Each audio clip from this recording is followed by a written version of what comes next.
Yo, what's up? It is your Ninja Dan, and I'm here to talk about the top 3 mistakes I see people making whenever they do soft tissue work. You can do soft tissue work with an infinite number of devices. One I love is the lacrosse ball. Another is a really hard medicine ball, and obviously you can do soft tissue work with a foam roller.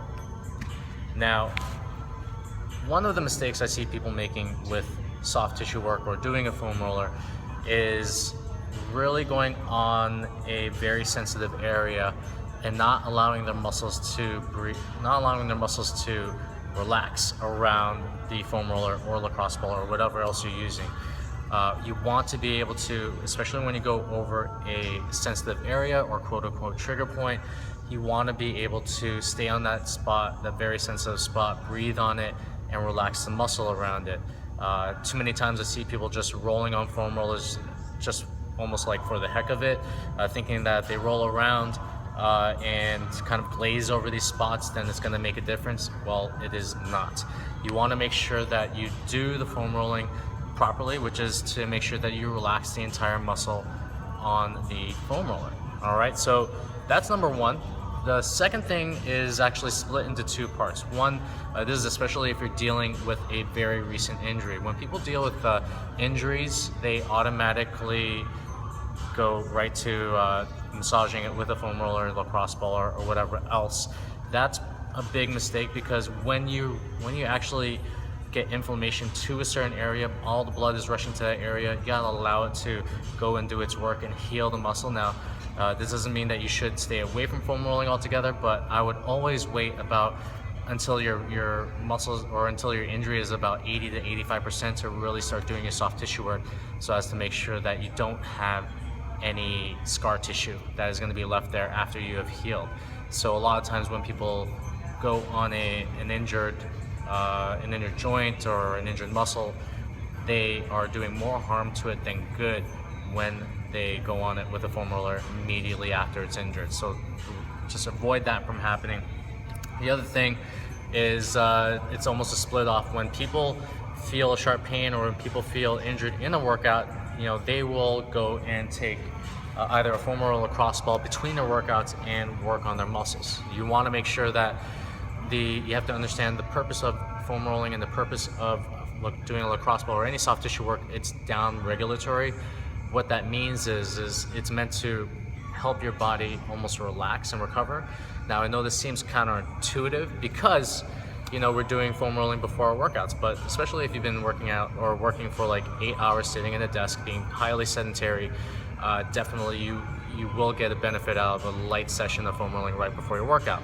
But do not do it in the middle of your workouts if you're feeling tight in a certain area. You don't want to relax your muscles while you're actually doing it. So that is mistake number 2. And make sure that when you are injured, just follow the RICE principle: rest, ice, compression, and elevation if it's ever at all possible, and stay away from the soft tissue work until you're about 80 to 85% healed up.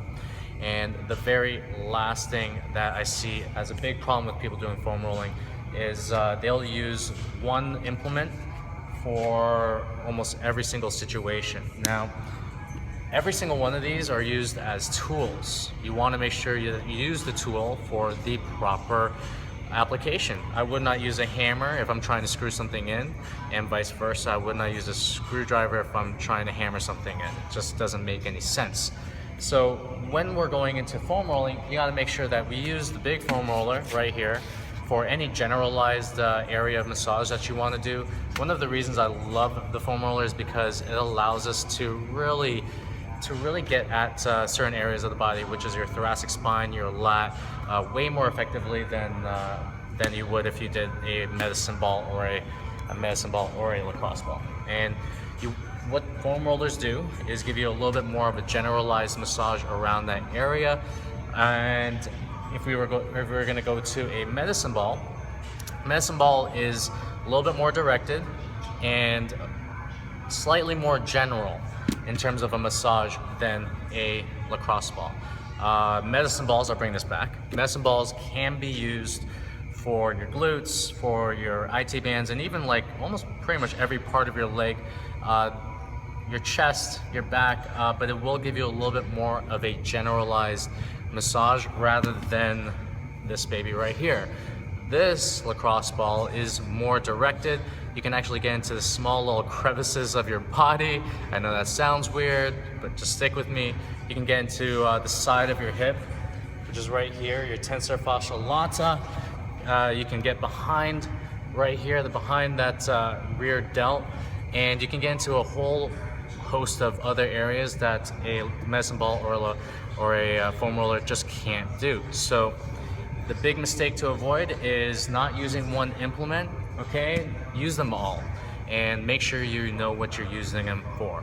So that's it. Follow those, actually avoid those 3 mistakes that I just mentioned to you, and you're gonna make your foam rolling a heck of a lot more quality than you did before, especially if you were making these mistakes. And I'm gonna go back. We have an orientation today for a bunch of our members. We're doing an 8-week transformation down here at the gym, and I'm gonna organize myself, get ready for that, and that's it. I hope you have a wonderful day.